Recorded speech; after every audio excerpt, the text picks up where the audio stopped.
Hello guys, it's journalist Samuel Brand and welcome back to my YouTube channel.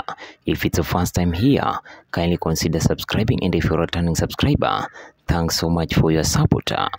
Now, reports are now circulating online that the president of Uganda, Yoweri Kaguta Museveni, has been hospitalized and in critical condition. We are still following up to know whether it's true or false, and we'll be back to inform you more concerning the trending news.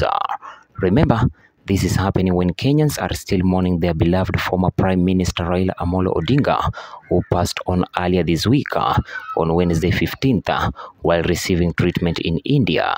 Raila Odinga will be buried tomorrow on Sunday 19th at his father's home, the late Jaramogi Oginga Odinga, in Bondo, Siaya County, whereby it will be a private event, as mourners will not be expected at the graveyard when the body will be laid to rest.